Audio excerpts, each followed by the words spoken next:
Welcome to the lighter and darker side of news. I'm Ebony B. And I'm Curtis Thomas. Let's start in Santa Cruz, California.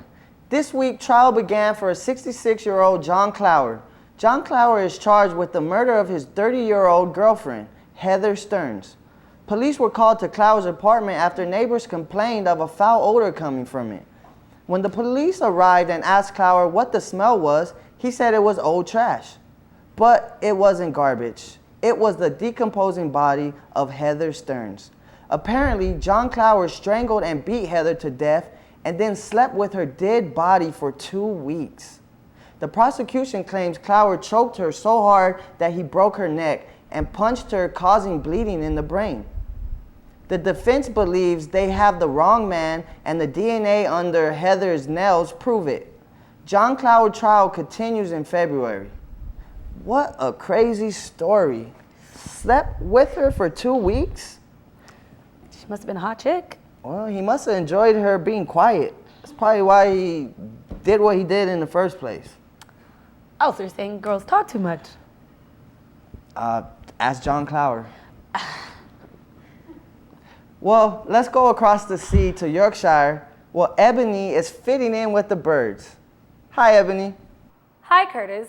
I'm in Yorkshire where the huge eagle is on the loose. The Steller sea eagle, better known as Nikita, has an 8-foot wingspan and has gone AWOL in Dales. The Steller sea eagle went missing when it took to the air for an exercise session in a blustery condition. Its trainer, Chris O'Donnell, thinks it may have been blown off course. He said it was incredibly windy. She went a bit further than normal and became disoriented because of the lay of the land. Like pigeons, they have homing instincts, but this time Nikita didn't come back. The 10-year-old eagle has not been spotted since it took flight on Saturday morning above her home in North Yorks. Last night, North Yorks police said on Twitter that the predator is not dangerous to people, but do not try picking it up. Police have also warned people to keep a close eye on their pets when they are outdoors in case the bird prey does decide to swoop down. Oh my God! I hate you, Curtis! Well, let's go to Lisette and see what she has to say about weather. It's gonna rain! Well, you heard it from her, folks. Grab your umbrellas, because it's gonna rain. Well, I haven't been wet in a very long time, so let's hope for those showers. Well, be careful what you hope for, because you might need a towel, girl. Well, our next piece, a 24-year-old named James Grant had just entered the water at Garden Bay in New Zealand when the jaws of a fearsome shark clasped his leg. The frightened doctor was fishing in the water when he began stabbing at what he thought was a type of 7-gill shark with his diving knife.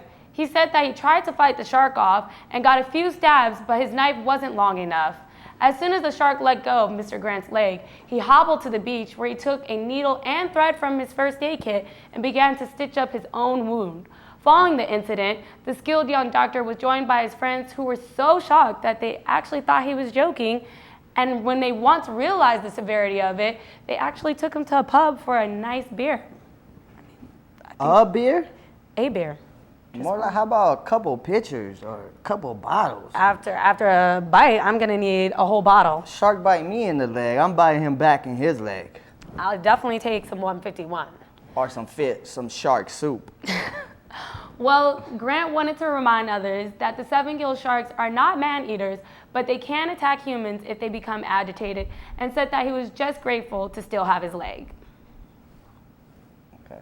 Good thing I still have both of mine. From the sea to see men.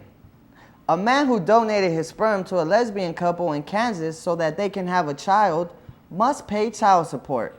A Kansas judge ruled that the 47-year-old William Marotta is legally and financially responsible for the child since they did not go through a doctor. In Kansas state law, a donor must go through a doctor for artificial insemination to be legal.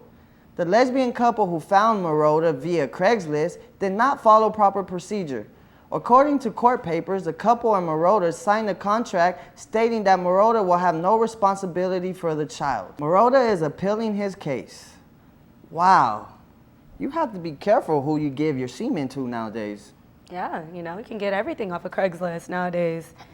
Even me, for $2 a pop.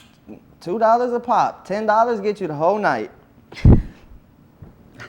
Well, As always, I'm Ebony B. And I'm Curtis Thomas in the lighter and darker side of news. See you next week.